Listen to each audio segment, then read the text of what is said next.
Hello students, today we will start with exercise 15.1. In this exercise we will learn how to read the line graph and how to draw it. Now in the first question, the following graph shows the temperature of a patient in a hospital recorded every hour. कि एक hospital में patient है उसका जो temperature है वो every hour record हो रहा है।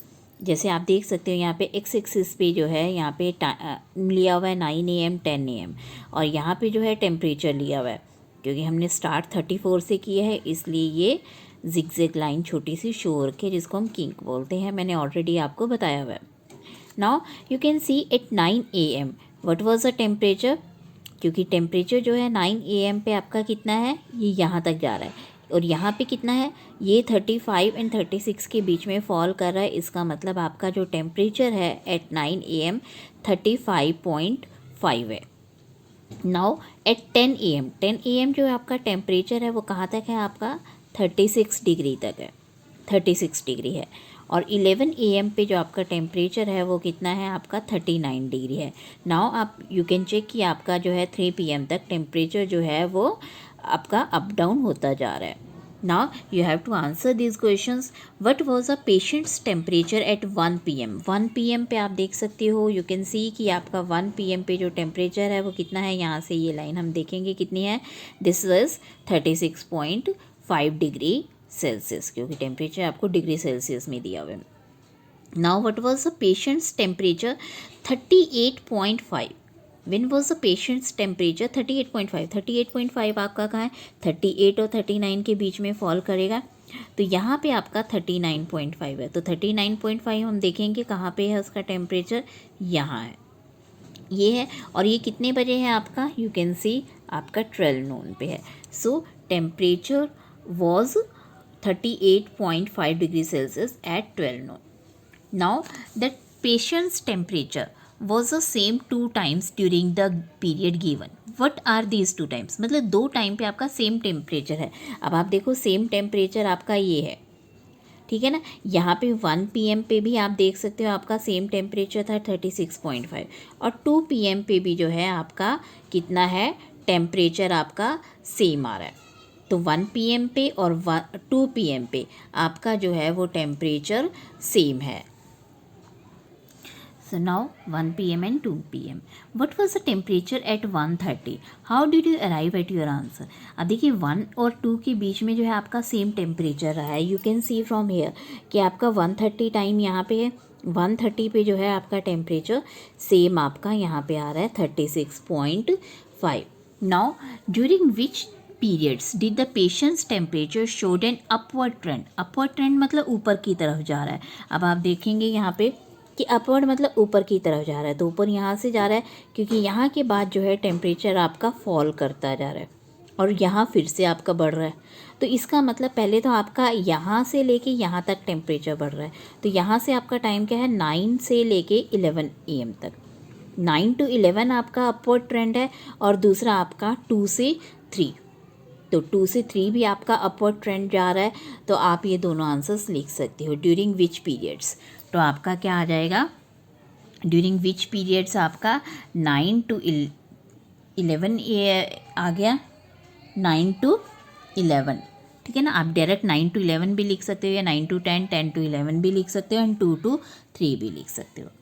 Now question number 2, the following line graph shows the yearly sales figures for manufacturing company. तो आपका यहाँ पे सेल्स दी हुई हैं कि 2002 में जो है कितनी सेल्स हुई हैं। अब आपको सेल्स जो है इन रुपीज़ करोड़ दिया हुआ है, तो इसका मतलब यू कैन सी कि 2002 में आपका जो है कितनी सेल्स हो रही हैं, 4 करोड़ हो रही हैं। 2003 में आपकी 6 और 8 के बीच में यानी 7 करोड़ आ जाएगा। तो अब आपको आंसर्स देने हैं। What were the sales in 2002 and 2006? तो 2002 में आप देख सकते हो 4 करोड़ है और 2006 में आपकी कहाँ तक है, ये आप लाइन देख सकते हो कहाँ तक जा रही है आपकी 8 करोड़ तक, 8 करोड़ है। What were the sales in 2003 and 2005? Likewise आप देख सकते हो यहाँ से 2003 और 5 की 7 करोड़ एंड 10 करोड़ आ रही है। Now compute the difference between the sales in 2002 and 2006। तो 2002 और 6 की हम सेल्स देखेंगे। 2002 में आपकी 4 है और 2006 में आपकी कितनी थी, 8 करोड़ थी। तो 8 माइनस 4 आपका कितना आ जाएगा, 4 crore. Now in which year was the greatest difference between the sales as compare to its previous year. मतलब अपने प्रीवियस ईयर से किसका जो है सबसे ज़्यादा ग्रेटेस्ट डिफरेंस है। तो देख सकते हो 2002 में और 3 में आपका 4 से 7 तक पहुंच गई है। यानी अगर आप देखेंगे यहाँ पे डिफरेंस 4 से 7 यानी 3 करोड़ का डिफरेंस है। तो यहाँ पे आपका 7 है तो ये 6 है, तो 1 ही करोड़ का डिफरेंस हुआ। यहाँ पे आपका 6 है और यहाँ पे आपका 10 आ गया। तो क्योंकि यहाँ पे आपका 6 है ना, ये यहाँ और यहाँ 10 है, तो यहाँ पे आपकी 4 करोड़ का डिफरेंस है। और यहाँ आपका 10 है और ये आपका 8 आ रहा है, तो 2 करोड़ है। तो इसका मतलब मैक्सिमम डिफरेंस आपका कहाँ हुआ, 2004 टू 2005। तो 2005 में आपका ग्रेटेस्ट डिफरेंस है क्योंकि 2004 में बहुत कम था। तो answer will be in 2005। Now for an experiment in botany, two different plants, plant A and plant B, were grown under similar laboratory conditions. Their heights were measured at the end of the each week for 3 weeks. कि अब आपको यहाँ पे दिए हुए 2 plants की जो है ग्रोथ चेक की जा रही है और हर वीक जो है उनकी ग्रोथ नोट की जा रही है और यहाँ ग्राफ में जो है शो हो रखे है। जैसे अब आप प्लांट ए, अब इन्होंने प्लांट ए जो है यहाँ डॉटेड लाइन से शो कर रखा है और आपका ये ब्रोकन लाइन बोलते हैं हम इसे, स्ट्रेट लाइन, ठीक है ना। तो यहाँ प्लांट बी, तो यहाँ हम इंडेक्स में दे भी सकते हैं कि ये जो है ब्रोकन लाइन आपकी प्लांट ए है और ये लाइन जो है ये प्लांट बी है। तो अब आप देखेंगे स्टार्ट में तो उनकी 0 ग्रोथ ले रखी है फर्स्ट स्टार्टिंग वीक में। तो आफ्टर 1 वीक जो है प्लांट ए की ग्रोथ कितनी हुई है, अब आप देख सकते हैं ये आपका कहाँ तक जा रहा है, 1 तक जा रहा है। ये 1 हो गया ना, क्योंकि 0 यहाँ है 2 यहाँ है तो बीच में 1 हुआ, तो 1 सेंटीमीटर। बट प्लांट बी की जो ग्रोथ है वो 2 सेंटीमीटर तक पहुँच गई। पर इन द सेकेंड वीक यानी at the end of the second week अब दोनों प्लांट्स की ग्रोथ बराबर हो गई है। तो इसने मतलब ज़्यादा ग्रो कर लिया प्लांट ए ने और बी ने कम किया, तो दोनों की हाइट्स जो है सेम तक पहुंच गई है। अब अगेन जो है प्लांट बी फिर से ज़्यादा ग्रो कर गया और प्लांट ए पीछे रह गया। तो प्लांट ए की जो हाइट है वो आप देख सकते हो यहाँ कहाँ तक आ रही है। प्लांट ए की हाइट जो है ये 9 तक आ रही है और प्लांट बी की 10 पे आ रही है, 10 सेंटीमीटर तक। तो now you have to answer the questions. Now first question, how high was plant A after 2 weeks and 3 weeks? और इसी तरह आपसे पूछा है प्लांट बी जो है वो कितना है 2 वीक्स और 3 वीक्स में। हमने देखा था सेकेंड वीक में जो है दोनों की सेम हाइट थी, 7 थी दोनों में, पर 3 वीक्स में हमने देखा था एक की 9 हो गई थी और दूसरे की प्लांट बी की 10 सेंटीमीटर हाइट हो गई थी। Now how much did plant A grow during the third week? Plant A ने कितना ग्रो किया। अब प्लांट ए ने कितना ग्रो किया हम देख सकते हैं। प्लांट ए ने सेकेंड वीक में यहाँ पे आपका 7 था और प्लांट ए जो है वहाँ पे 9 पे पहुँच गया। इसका मतलब उसने कितना ग्रो किया, 2 सेंटीमीटर ग्रो किया। तो 9 माइनस 7 यानी 2 सेंटीमीटर ग्रो किया, क्योंकि सेकेंड वीक के बाद वो है 7 सेंटीमीटर था और सेकेंड वीक के बाद वो 9 पे पहुँच गया। तो प्लांट ए ने इतना ग्रो किया। और प्लांट बी ने कितना ग्रो किया from the second to the third, क्योंकि सेकेंड वीक में उसकी हाइट इतनी थी, थर्ड में इतनी थी, तो 10 माइनस 7 यानी 3 सेंटीमीटर उसने ग्रो किया। तो during which week did plant A grow most? अब प्लांट ए कौन से वीक में ज़्यादा ग्रो किया है और प्लांट बी किस वीक में सबसे कम ग्रो किया है? तो प्लांट ए की सबसे ज़्यादा ग्रोथ देखेंगे हम। प्लांट ए का जो है ये है प्लांट ए की। तो अब आप देखोगे यहाँ पे कितना ग्रो किया उसने, यहाँ 2 था और यहाँ 7 है, 2 से 7 पे पहुँच गया यानी आपका एकदम 5 सेंटीमीटर बढ़ गया और यहाँ 5 से सिर्फ 9 पे पहुँचा यानी 4। तो इसका मतलब सेकेंड वीक में उसने सबसे ज़्यादा ग्रो किया है। अब प्लांट बी ने सबसे कम ग्रो कब किया है? अब यहाँ देखेंगे 0 से आपका प्लांट बी कितने पे पहुँचा, 0 से 2 पे पहुँचा और यहाँ 2 से 7 पे पहुँच गया और फिर 7 से 10 पे पहुँच गया। इसका मतलब आपका फर्स्ट वीक में जो है उसने सबसे कम ग्रो किया, क्योंकि फर्स्ट वीक में सिर्फ 2 सेंटीमीटर उसने ग्रो किया, नेक्स्ट 2 वीक्स में वो ज़्यादा ग्रो कर रहा है। Now the following graph shows the temperature forecast and the actual temperature for each day of week. तो ईच डे ऑफ वीक आपका बताया जा रहा है कि टेम्परेचर फोरकास्ट क्या होता है। जैसे वेदर डिपार्टमेंट जो होता है हमारा पहले ही हमें मौसम के बारे में बता देता है कि कल को टेम्परेचर इतना रहेगा, नेक्स्ट डे इतना रहेगा, एवरी डे ये बताता है हमें पहले से एडवांस में। तो दैट इज़ कॉल्ड फोरकास्ट, उसको हम फोरकास्ट बोलते हैं। बट क्या होता है कि एक्चुअल जो टेम्परेचर है वो ज़रूरी नहीं है कि जितना बताया गया है हमें एग्जैक्ट उतना हो, मे बी उससे थोड़ा सा कम या उससे थोड़ा सा ज़्यादा, या एग्जैक्ट सेम भी हो सकता है। तो फोरकास्ट और एक्चुअल में हमेशा कई बार डिफरेंस हो भी सकता है, सेम भी हो सकता है। तो अब आपको मंडे को जो फोरकास्ट हुई, यानी वेदर डिपार्टमेंट ने हमें बताया कि ये लाइन जो है डॉटेड लाइन हमारी फोरकास्ट को शो कर रही है। तो मंडे को फोरकास्ट हुई थी कि 15 डिग्री सेल्सियस टेम्परेचर रहेगा, बट एक्चुअली मंडे को कितना था यहाँ पे, अब आप देख सकते हो 20 और 15 के बीच में, यानी 17.5 आएगा। तो बट एक्चुअली टेम्परेचर कितना रहा मंडे को, 17.5। अब ट्यूसडे को अब आप देखो दोनों ही सेम है कि फोकस जितना इन्होंने कहा था कि फोकस्ड कितने की हुई, 20 की, और एक्चुअल में भी 20 ही रहा।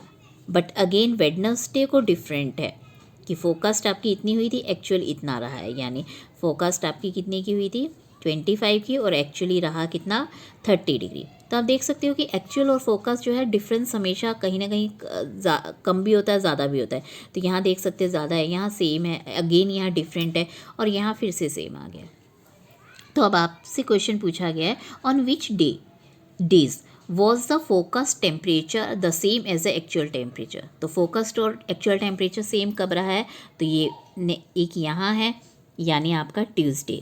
सेकंड आपका कहाँ है, यहाँ है फ्राइडे, एंड नेक्स्ट कहाँ है आपका, संडे। तो Tuesday, Friday and Sunday 3 days रहा है।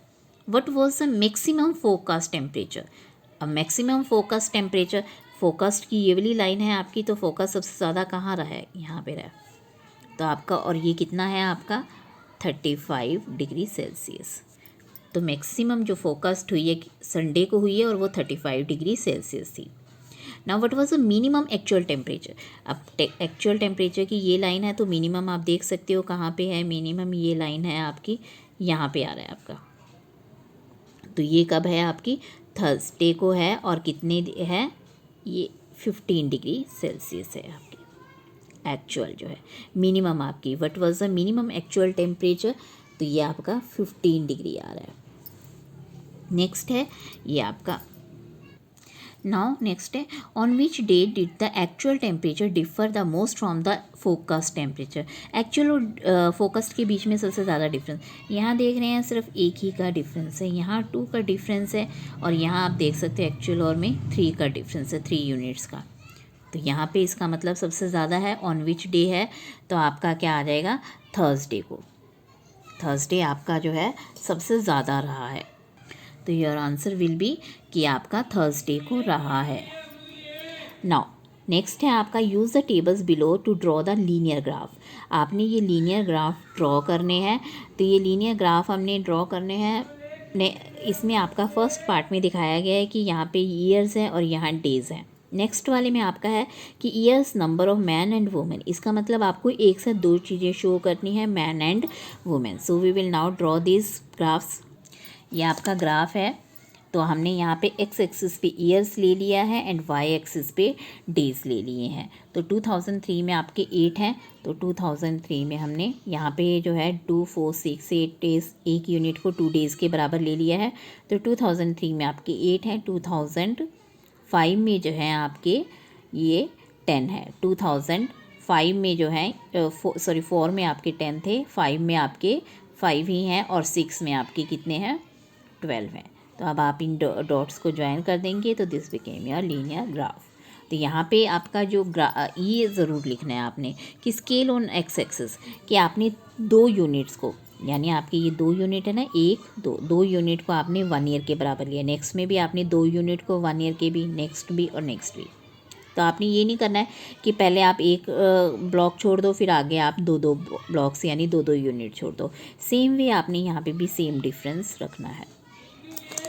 नाउ नेक्स्ट क्वेश्चन की पॉपुलेशन आपको दी हुई है, number of man and women. तो सबसे पहले हम मैन और वुमेन को देखेंगे कि कौन सी लाइन से शो करना है। तो मैन मैंने यहाँ पे जो है डॉटेड लाइन से यानी ब्रोकन लाइन से लिया है, और वुमेन आपकी स्ट्रेट लाइन है। तो ये ईयर्स जो हैं हमने यहाँ अगेन आपके एक्स एक्सिस पे शो किए हैं, और अगेन 2 यूनिट को 1 ईयर के बराबर लिया है। आप 1 यूनिट को भी ले सकते हो, जैसे मर्जी ले सकते हो, 3 यूनिट्स को भी 1 ईयर के बराबर ले सकते हो, बट आपने डिफरेंस हमेशा सेम रखना है। अगर आपने फर्स्ट टाइम जो 3 यूनिट्स लिए हैं तो नेक्स्ट भी 3 के बराबर लेने हैं। तो सेम हमने यहाँ पे किया है कि यहाँ सीधा 0 से जो है मैंने 11 पे लिया है, सो आपको यहाँ पे एक ऐसे डालना पड़ेगा जिगजैग लाइन। इसको हम किंक बोलते हैं क्योंकि डायरेक्ट आपका 0 से 11 पे जा रहा है, और उसके बाद फिर आपका 1 का डिफरेंस लिया 11, 12, 13 एंड 14। तो 2003 में जो है मैन 12 थे, तो मैन आपके 12 आपके यहाँ पे आ गए, और वुमेन आपकी 11.3 थी। तो अब आप देख सकते हो ये 11 है, ये 12 है, तो 11.5 यहाँ पे होगा आपका, ठीक है ना। तो 11.5 यहाँ पे होगा, तो आपका 11.3 जो, ठीक है, तो आपका ये 11 और 12 के बीच में 11.5 यहाँ है, तो 11.3 आपका यहाँ पे होगा, तो 11.3 हो गया। नेक्स्ट आपका है 2004 में 12.5 और 11.9। तो 2004 में आपका 12.5, 12 और 13 के बीच में आपका 12.5 आ गया, और 11.9 आपका 12 से थोड़ा सा नीचे आ जाएगा। तो अब आप यहाँ देख सकते हो कि इसका मतलब आपका जो एक है 11.5 यहाँ है, तो आपका 11.4 यहाँ होगा, 11.3 यहाँ पे होगा, 11.2 यहाँ पे होगा, 11.1 यहाँ पे होगा। तो उस हिसाब से आप देख सकते हो। नेक्स्ट में आपका दोनों ही 13 है, तो आपका यहाँ पे आ जाएगा 13 पे। तो सेम वे आप इनको ज्वाइन करके ये लाइन ग्राफ बना सकते हो। Now next question, a courier person cycles from a town to neighbouring suburban area to deliver a parcel to a merchant. तो पार्सल डिलीवर करने जा रहा है कोरियर बॉय, तो his distance from the town at the different times is shown by the following graph. Now ये आपका है कि 8 AM पे, 9 AM, 10 AM। अब आप देख सकते हो यहाँ पे जो है मतलब 4 यूनिट्स को बराबर 1 आवर के बराबर लिया हुआ है। तो नेक्स्ट में भी 4 यूनिट्स को 1 आवर के, नेक्स्ट में भी 4, नेक्स्ट में भी 4। तो यहाँ पे आपका डिस्टेंस जो वो ट्रेवल कर रहा है आपका 2 to 1 यूनिट जो है वो 2 के बराबर ले रखा है। ये 0 हो गया आपका, 2, 4, 6, 8, 10, 12। तो अब आप देख सकते हो 8 to 9 के बीच में 8 o'clock वो स्टार्ट कर रहा है, तो 0 डिस्टेंस पे है। तो 9 तक उसने जो है कितना डिस्टेंस कवर कर लिया, 10 किलोमीटर पे वो पहुंच गया है। अब आपका 9 से 10 के बीच में उसने कितना किया, 10 किलोमीटर है यहाँ पे, और ये 16 किलोमीटर पे, यानी 6 किलोमीटर कवर किया। अब 10 to 11 यहाँ पे इतने बीच में वो रेस्ट कर रहा है क्योंकि वो सेम पे है। तो ये आपका टाइम जो है यहाँ पे 10:30 आएगा, क्योंकि 10 और 11 के बीच में 10:30।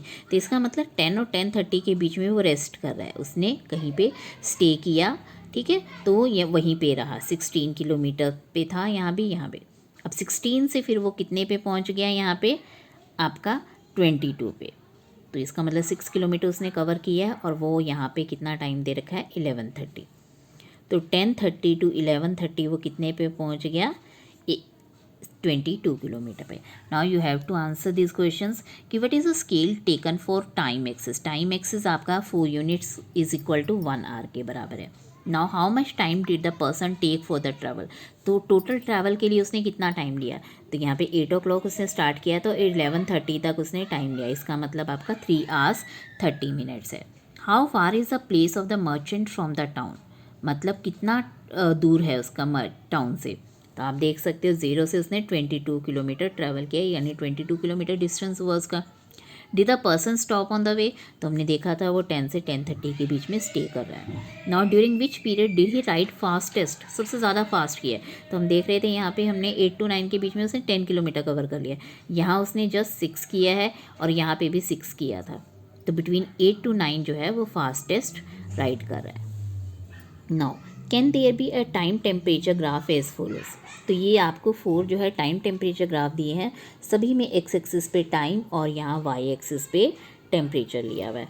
तो अब आप देखो, अगर हम ये वाला कोऑर्डिनेट्स लेते हैं, तो यहाँ पे आपका इस टाइम पे आपका टेम्परेचर इतना था, और यहाँ पे टेम्परेचर इतना था। तो नेक्स्ट अगर हम एक टाइम और ले लेते हैं यहाँ पे ये वाला, तो आप मान लो यहाँ पे टाइम था हमारा, कोई भी टाइम ले सकते हो आप, 8 o'clock और ये 9 o'clock। तो तो 8 और 9 पे आपका टेम्परेचर, तो ऑब्वियसली जैसे आप टाइम बढ़ रहा है आपका टेम्परेचर भी बढ़ रहा है। तो इसका मतलब क्या है कि दिस इज़ पॉसिबल, यस, क्योंकि जैसे ही आपका टाइम बढ़ता है कई बार टेम्परेचर बढ़ता है। जैसे 8 AM अगर आप ले लो, 8 AM पे टेम्परेचर और 9 AM पे टेम्परेचर ऑब्वियसली बढ़ता है, धूप बढ़ जाती है उस समय, तो दिस इज़ पॉसिबल। नाउ अब आपका है यहाँ पे टेम्परेचर, तो आपका टेम्परेचर मान लो अगर आपका यहाँ है, ये देखो टाइम आपका ये है, टेम्परेचर आपका ये है, अगर आप ये वाला टाइम लेते हो यहाँ पे, तो आपका जैसे ही टाइम बढ़ रहा है, ठीक है ना, टेम्परेचर कम हो रहा है, तो इज़ दिस पॉसिबल?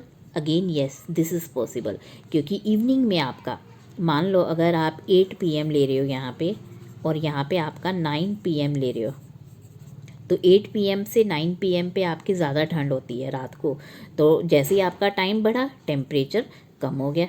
8 PM पे आपका इतना टेम्परेचर था और 9 PM पे आपका कम हो गया।